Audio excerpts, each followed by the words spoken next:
They know about that classes are there? Sir, already we from since morning log in, waiting and log out. Log in, waiting and log out. Okay. All students become bored. So log out before. So you also me also. Even before few minutes, Sarisha also bore. And maybe sir will come like this. Left. It's very tough time.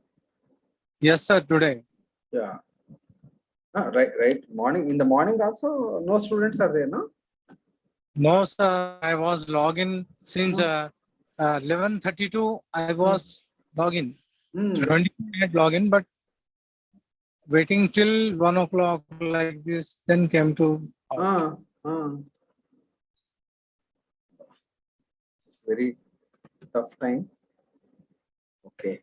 Personally, if you have any doubts, always welcome. Sir, now one more came, sir. Yeah. Okay. Okay, sir. Shall we start, sir? Yeah. Just 2 minutes. Okay, no problem. Yeah, Sri Harsha. Sirisha came. Yes.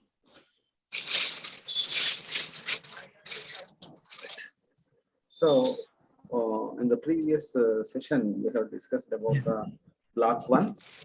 So, yes, sir. In the block 1, we have discussed clearly 5 aspects. That is 5. Am I audible to you clearly? Yeah. If I am audible, you tell me. Otherwise, I will increase my voice. I think it is clearly audible to you. Okay. Am I audible to you? Just increase the mic voice, sir. Yeah. Yes. Am I audible now?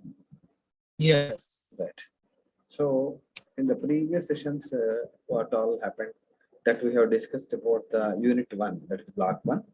Actually, now I am changing out my strategy because only another 3 classes, I think 3 or 2 online classes are there. The remaining classes will be offline. So when they will be scheduled, that we have to wait and see. So 99% they will continue with the schedule. Or else that will be intimated to us. Okay. So let us go with the another important aspect in the block 2. Instead of going unit number 6, you can go with that your own, or you can leave in the choice also from the academic point of view. But for the education point of view, business ethics and corporate governance. So that point we can discuss in the offline class. So block 2, structure of the Indian economy, right down.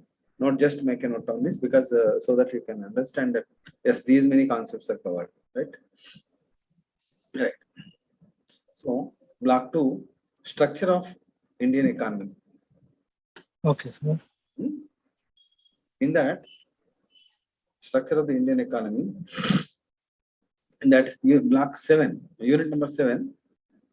In that unit number 7, economic planning in India. Economic planning in India. This is a general summary nature of lesson actually, but in this block you mainly concentrate on the 7 and 10 and 11. 7, 10, 11. What's a 7, 10? Unit number 7. Okay. Comma 11. 10, 11. 10 and 11. 11 and okay, sir. 7, 10, 11. Okay, sir. Then next, economic planning in India. In that economic planning in India, actually, what are the various factors that are to be considered? We have to see, and what is economic planning? How this economic planning is important, and what are the source of economic planning in India? When it is started, and who has brought this economic planning to India?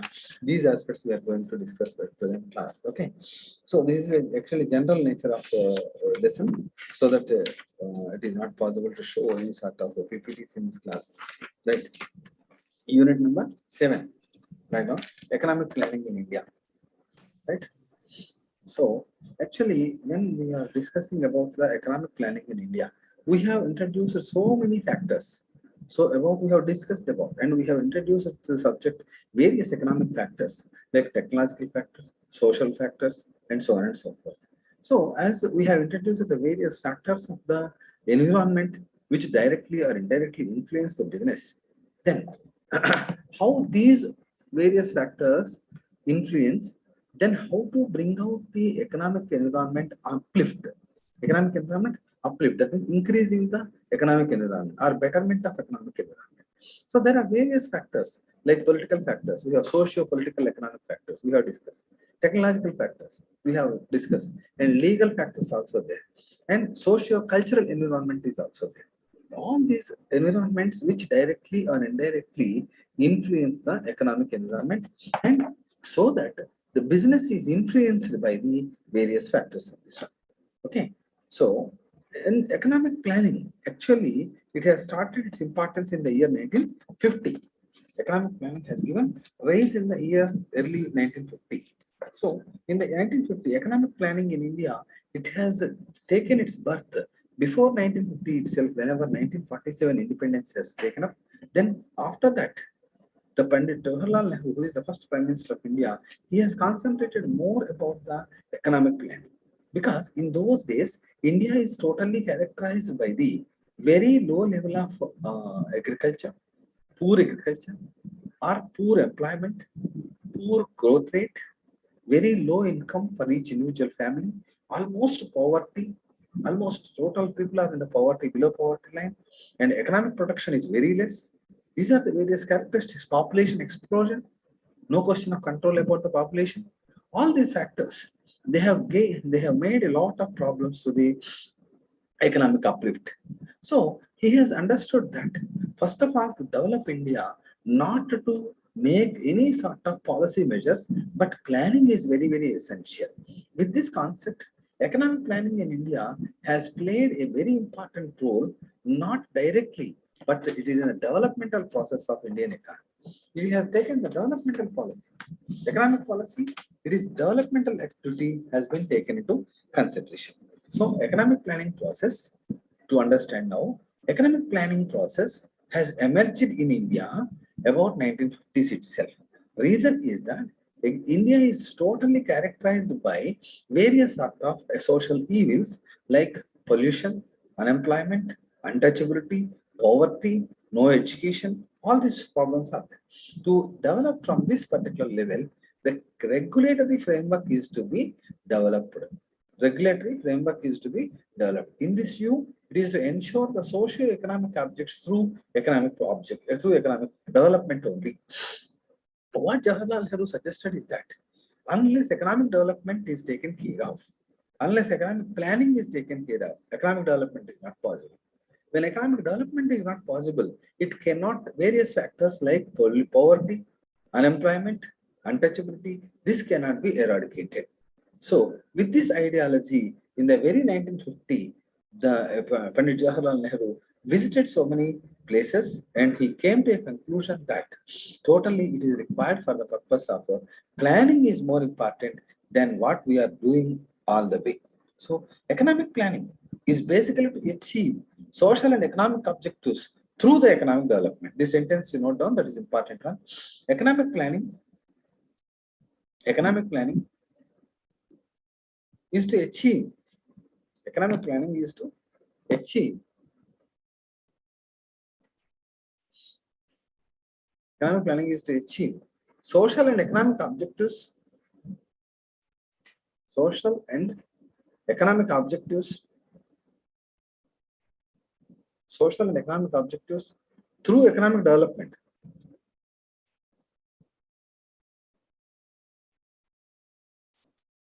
Through economic development.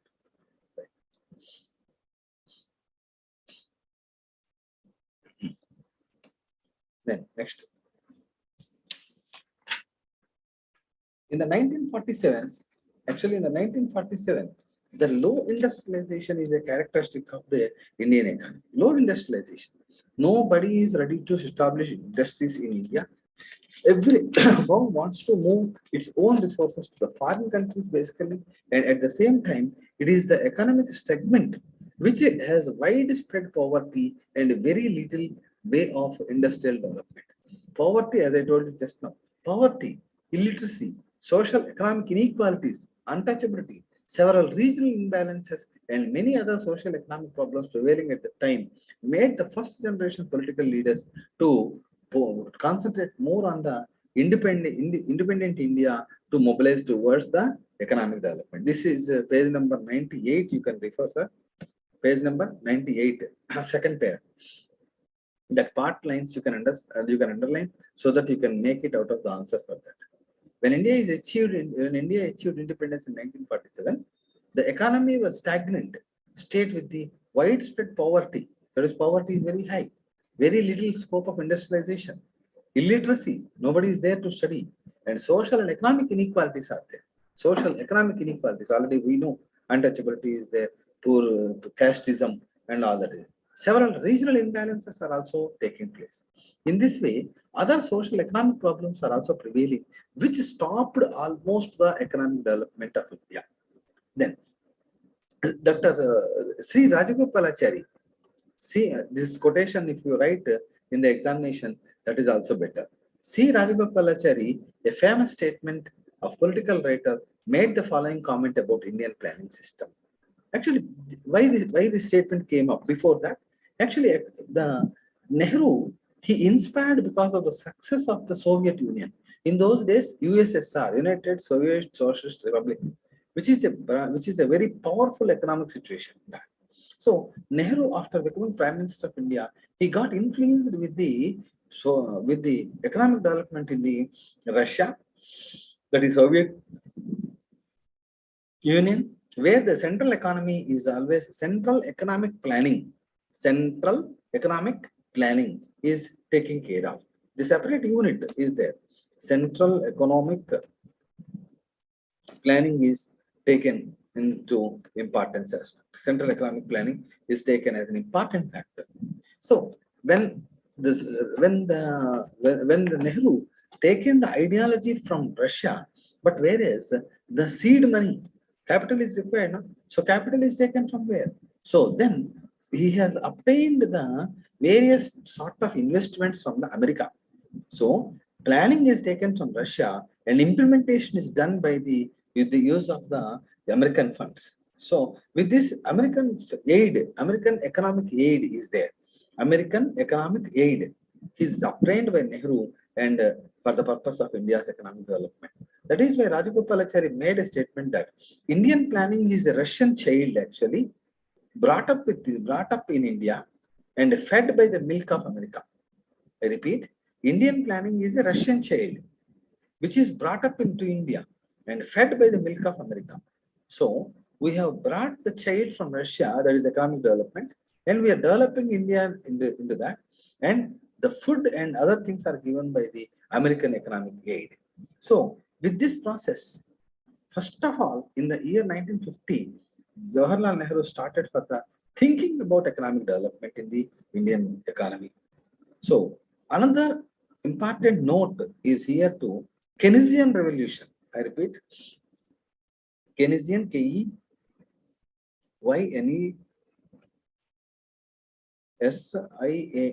Keynesian Revolution. Keynesian Revolution. K-E-Y. Keynesian Revolution. So in this revolutionary process, it is clearly brought out that shortcoming of capital system and the need of state intervention in the economy. Need of state intervention in the economy. It is clearly brought out. So in the Keynesian Revolution, what is identified that? It is clearly brought out. What is the shortcoming here? That is, capitalist system is missing. So India, actually it is a socialist republic, but at the same time, unless the capitalistic movement is there, it is not possible to develop any sort of. Capitalism is a source of economic factor. Capitalism is a source of funding. So in such a case, it is state intervention. It needs with the economic activity. And the need for the state intervention is economic activity. What is the state intervention? Not what we are studying now. That is various states of India. That is not correct. Actually, state means government intervention. So it is clearly understood with the help of the Keynesian Revolution that capitalist form of society is also important. That is why Indian economy is a mixture of capitalism, socialism, both are there. In our 10th class, we studied very clearly. Indian economy is a mixed economy. It is not totally capitalistic economy. It is not totally a socialistic economy. It is not total socialistic economy. So in this point of view, it is clearly brought that capitalistic economy is also very, very important unless the money funding is not possible. This is the second point you have to understand. So what are the factors that are contributing to the adaptation of planning in India? What are the factors that are contributing to the adaptation of planning in India that we are discussing? So in that, economic policy, economic situation in 1997, and the development of the 1950 economic environment, and then Keynesian Revolution. These 3 points I will dictate them, no problem. Take care. Then there's the last one in this particular situation. India requires a large-scale investment. Page number 99. Page number 99. India requires a large-scale investments for the infrastructure and basic heavy industrial development factors. Basic heavy industrial developmental factors. And unless you have a traditionalistic, unless you have a large amount of investment, large amount of infrastructure, basic heavy industrial development is required. So unless heavy industries like steel industry, iron ore industry, coal industry, if they are not there in India, it is very difficult to develop the Indian economy. This is also identified by Jawaharlal Nehru, and with that intention, he has created a lot of infrastructure facilities. He has created a lot of development for the purpose, a lot of ways for the purpose of improving the industrial situation in this. And in those days, what is the situation of agriculture? Agriculture was totally characterized by the outdated methods. Outdated methods. Production results are very, very, very less. The farmers are producing, but whether the output will come or not, they don't know. And finally, at the moment of time, they are largely dependent on the monsoon factor only. If the monsoon is there, they use it to cultivate. Otherwise, it's not. And they are starving. And 80% of the land was totally dependent on monsoon. There is no bore system. There is no water supply. Irrigation departments are not there. No irrigation, no water supply, no canal system, and so on and so forth. These are the various aspects that are to be considered. India is required for this particular thing. So then major, medium, and irrigation projects importance is also identified by the irrigation factors importance is also identified during the 1950s and on. Thus, several factors are there which introduced the planning system in India 1950. Okay, just you write down the question format of this one. So, what are the factors contributing? What are the factors contributing to the? What are the factors contributing to the adoption of planning system? Adoption of planning system in India. In India.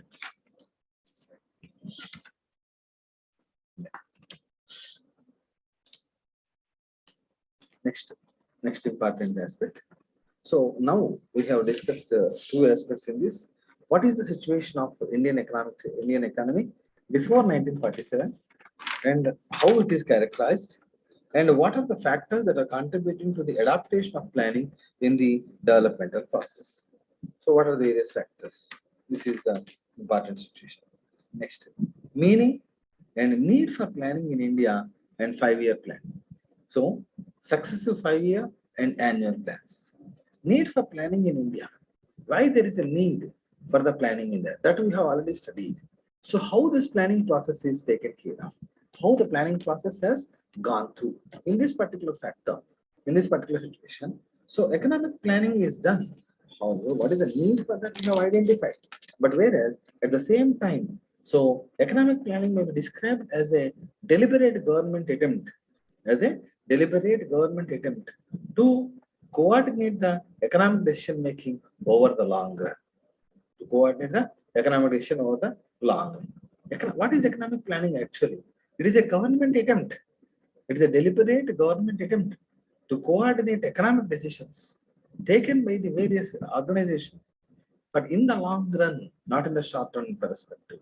So economic planning is basically government wants to interact with the various economic decisions and how far they are suitable for the long range decision making and how it is influencing direct and control over the level and the growth of the country's important economic variables. What are the country's economic variables? So income, consumption of the people, employment, investment, savings, and exports, imports, all these things are said to be the specific economic variables. So in this process, they reach to a given period of time through the mobilization of necessary resources, through the mobilization of the various economic resources, right? So these are the various important aspects you have to understand. So in broader sense, we can say that it is a governmental attempt. It's a deliberate attempt by the government to take a decision in the long run in order to avoid the influence and direct control over the level and growth of the country's economic variables. So they want to control the various economic variables, that is income, the consumption of the people, and employment generation. Savings are to be increased, export promotion, import reduction to achieve a predetermined set of social economic values or social economic objectives. India wants to be self-sustainable. India wants to be self-reliance. So for this process, anything cannot be done overnight. So over a period of time, to make India as self-sustainable, then finally this 5-year plans ideology was brought by Nehru, and the various steps here. What are the various steps here to in the planning process? Okay, right now, steps in planning process. Only few lines I will dictate so that you will have a link from one lesson to another lesson. So, need for the planning in India through 5-year plans. Heading 5-year plans. Need for the planning. Step 1. Planning attempts to define. Planning attempts to define policy objectives. Policy objectives. Second one. Planning sets SCTS sets out a strategy, by means of which it intends to achieve these objectives.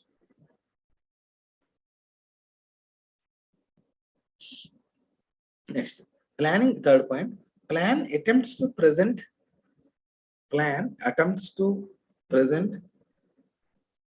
centrally coordinated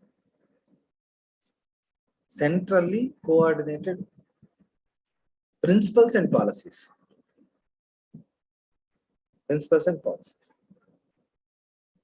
Fourth point, it covers the overall economy.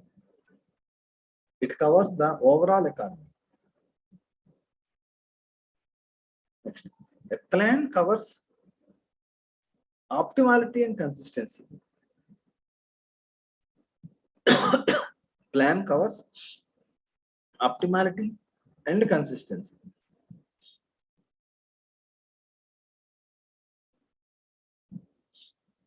Next.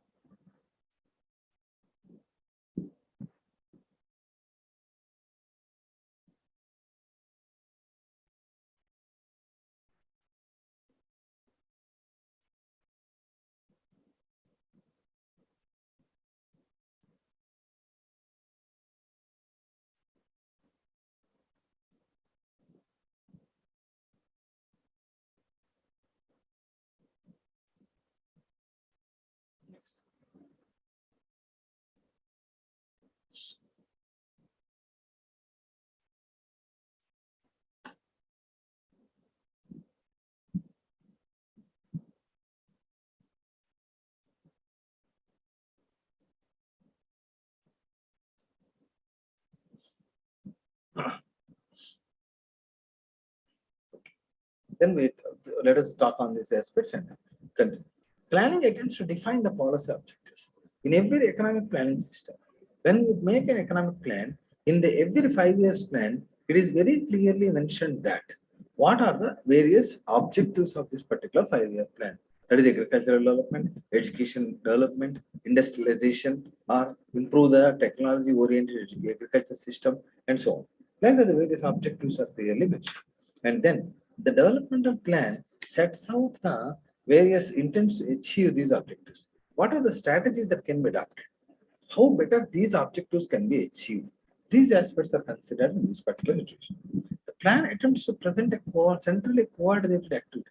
How the policies, procedures can be adopted to achieve these objectives are to be considered in this particular situation. Then it covers the whole economy. The planning is not done for the single state. It covers the whole economy of India. And lastly, optimality and consistency. How best you can use the resources optimally and consistently you can use the resources for the purpose. These aspects are to be considered in this particular situation. So these are said to be 5 important basic objects of the economic planning in India. Next. Next essay question actually it is for your academic purpose. Socio-economic objectives of planning in India. Socio-economic objectives of planning in India. Socio-economic objectives of planning in India.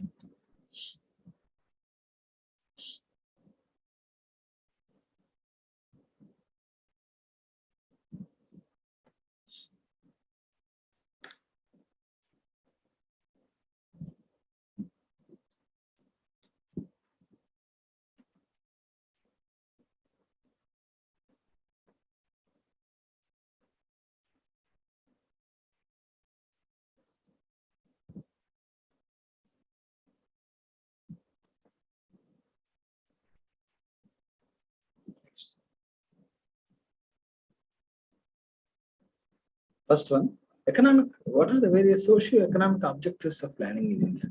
Why we are making a plan for that? With what objectives India wants to achieve? How better it can be? What are the objectives of planning for 5 years or single economic plan, 1 year economic plans or 5 years economic plans? All these points that we have to discuss in this. First one is economic growth. One, economic growth. So economic growth, what is actually the meaning of economic growth here? That is called as national income is to be increased.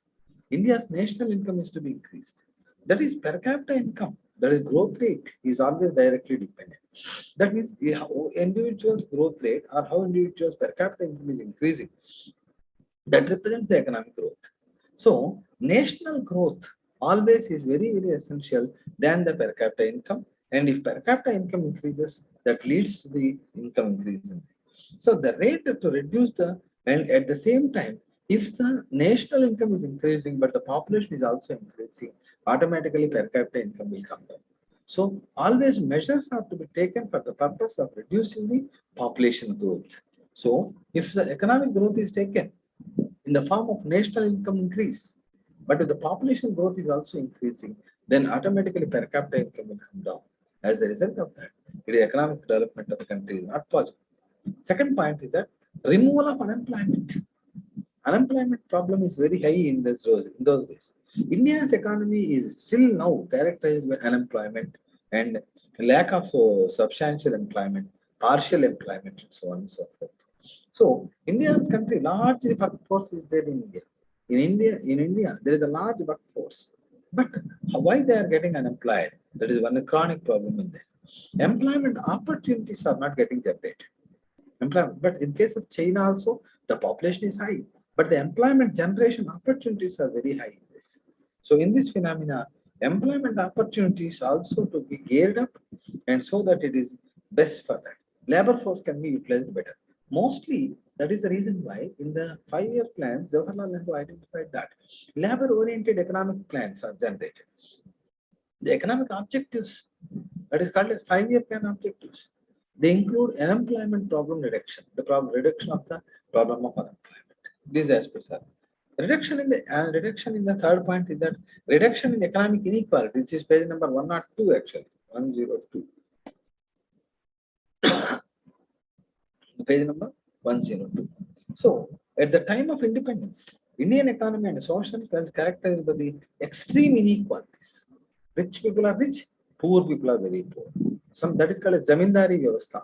So zamindari vyavastha, some of the people are very rich, some of the people are very poor. So they are not having food to eat and having a shelter to live also. It is characterized. And inequalities are the productive system, social system, various economic conflicts are there. These are the various situations where that particular. To avoid this one also, the economic planning is very essential.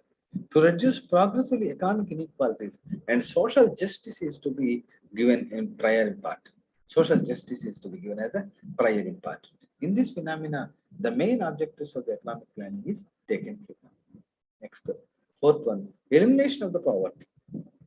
Elimination of the poverty, right? Reduction in the level of poverty. As I told you, in the year 1950, 1960s, most of the people are dependent. 60% of the Indian population are living below poverty line. Now the situation is so different. Everybody is having sufficient food to eat, food and shelter, clothing, no problem actually. Now everybody is comfortably living. More even the daily labor also enjoying so many benefits. But in those days it is very poor condition. In those days, 60% of the Indian population were living in a very downtrodden situation and poverty line they are. In this situation, the large number of people below the poverty line. In the 1970s onwards, poverty eradication is given as a primary objective of the economic policy. Then, so it is currently set as I currently said on this. The various economic plans, that is 5-year economic plans, they're constantly suggesting the measures towards the India's poverty eradication. So, estimation or elimination of the poverty. First of all, to eradicate the poverty or eliminate the poverty, what is required?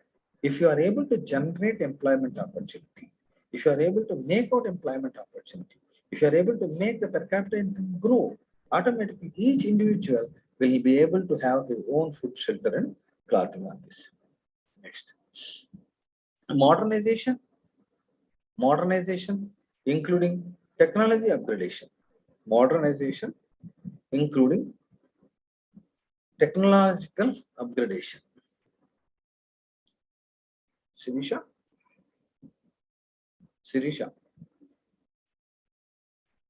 Yes, sir. are you writing? Yes, sir. Writing, sir. I am writing. Okay. That is the reason why I am waiting. Suppose if you are also not writing, then we can continue the class on this. If you are writing now, it's good. Okay, sir. Okay, sir. I will writing now, sir. Make a note on that, and those who want that notes, it can be circulated at least to other students. So Khalil sir also left. I think he is having some sort of urgent work or so. Right. Modernization, including technological upgradation. Right. So actually, in the 1950 onwards, traditional agriculture is to be replaced with technology-oriented agriculture. Large amount of subsistences. That agriculturally outdated methods are to be removed. Practice of institutions. Technology is to be more inculcated to them. So modernization of agriculture, technology upgradation, that is in respect of industry and other sectors also to be brought out. That is so in every area. Actually, in those days, tractors are also not used, but at that particular moment of time, so the banks and other sectors are given importance for the purpose of providing agricultural loans. Agriculture loans with that particular aspect, various banks and all they use it to provide the loans for the purpose of the agriculturist and agriculturist. They are able to make out the various agricultural machines and so on and so forth. So use of technology in the various sectors is identified as a major important area. This is the crux of this particular point number 5. Sixth one, self-reliance. Sixth one, self-reliance. RELIANCE, self-reliance. So, the India always wants to have self-reliance. Self-reliance means continued development. It is dependence. If a country continuously depend on the If a country continuously depend on the other areas or other countries, it is harmful to the interests of the developing countries. It is very much harmful to the countries which are developing countries like India. If we are constantly depending on any rich country like America, Russia, and so on and so forth, we must be in the hands of their own. So that is crux of them. So instead of that one, India, in those days itself, Jawaharlal Nehru planned about these aspects. We must be self-sufficient and self-reliant. Gandhiji clearly said that Swadeshi Udyama only use Indian goods. India must be able to produce that goods only must be used. Self-reliance and self-sufficiency. These two words are there. Self-sufficiency means having our own things and isolation from other countries. Our aim is not that one. We must have our own, but we must have the support of various other countries also. What is self-sufficiency? I am having my own. That's all. I am not connected with anything else. Whatever I have, I eat, I will simply take. That's all. But it is not the policy of India. We must be self-reliant, self-sufficient, and we must be having a good relation with the other countries also. In this nature, the objectives are same. Sufficiently, if we are having, then isolation is not correct. We must have good relations with them. Even now, even till today also, India is maintaining a neutrality over the war issue. Neutrality. It is not supporting Ukraine, it is not supporting other Russia or something. Right? So it is maintaining neutrality. Like that, we are self-sufficient, we must be self-sufficient, but at the same time, we must be self-reliance. మన మీద మనకు నమ్మకం ఉండాలనేది self Reliance, మనకు కావాల్సింది మన దగ్గర ఉండాలనేది self sufficiency. These 2 points are to be considered. Self-reliance always helps for the strength for the higher bargaining power in the international economic and political situation. If we are self-sufficient, then we can have a bargaining power in the various countries. These are the various factors that you have to understand in case of the economic developmental area, right? So what to understand is that what are the various objectives of that? Write down the question form. That is very, very important in this particular lesson. This is the most important content of that. Socio-economic, explain the socio-economic objectives. Explain the socio-economic objectives of planning in India. Explain the socio-economic objectives of planning in India.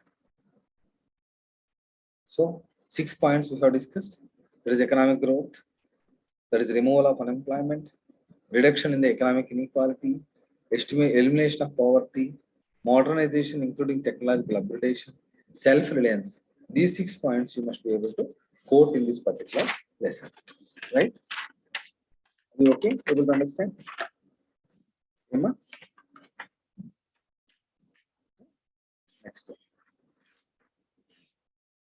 Lastly, lesson number 10. Sirisha. Yes, Sirisha. sir. Yeah. I am listening. Yeah. Lesson number 10. Unit number 10. Unit number 7, we have discussed it right now. Directly we will proceed to 10. Privatization.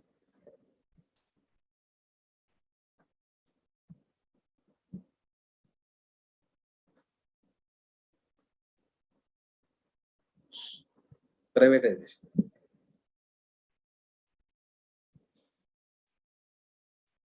So what is the importance of privatization? What is the meaning of privatization? Why privatization is needed? These are the important points in this particular lesson. What is the meaning of privatization actually? What is the need for privatization? How better we can go for privatization? What are the objectives of privatization? What is the meaning, benefits of the privatization? We will see, and we will then close the session for today.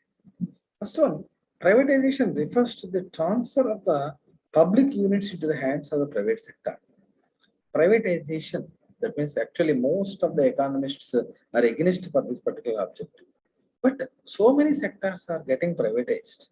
Instead of owning by the government, some part are totally, the particular unit is given to the control of the private sector, then in such a case it is said to be privatization, right? So putting the control or putting the ownership into the hands of the private people only directly. then it is called as privatization. It refers to transfer of public units. What are public units? Public sector industrial undertakings. Actually, we call it as PSUs. Public sector industrial undertakings like say ECIL, BDL, all these companies are there. So actually, yeah, that is pharmaceutical company is there. That is IDPL actually. IDPL is also there. So these are comes under the privatization aspect. These are comes under the public sector industrial units.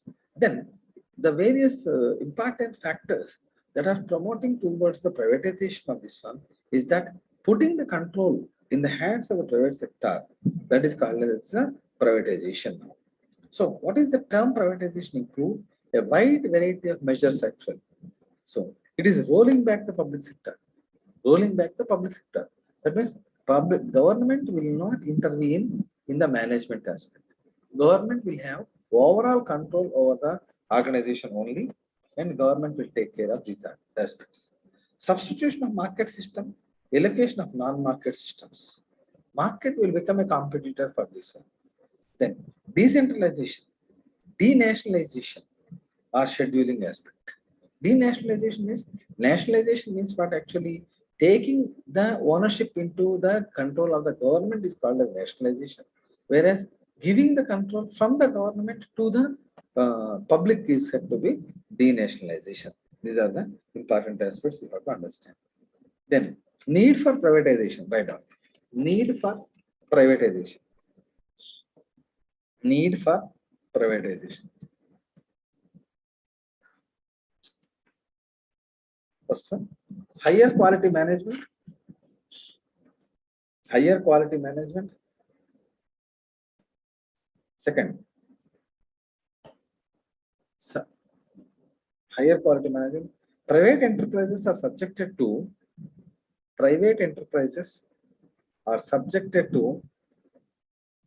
scrutiny and discipline. Scrutiny and discipline. Next, fear of closure. Sir, spelling. Yeah. Private enterprises are subjected to scrutiny. SCRUTINI. SCRUTINI. Scrutiny and discipline. DISCIPLINE. Discipline. Next, fear of closure. Fear of closure. Even office people also went off the mark. Fear of closure of enterprise. Next, less political interference. Less political interference. Last one. Self-interested owners. Self-interested owners. OWNA. Okay, ma? Okay. Yes, sir. Right. So these are the various advantages on this. Okay. Thank you. We will meet again in the tomorrow's afternoon class.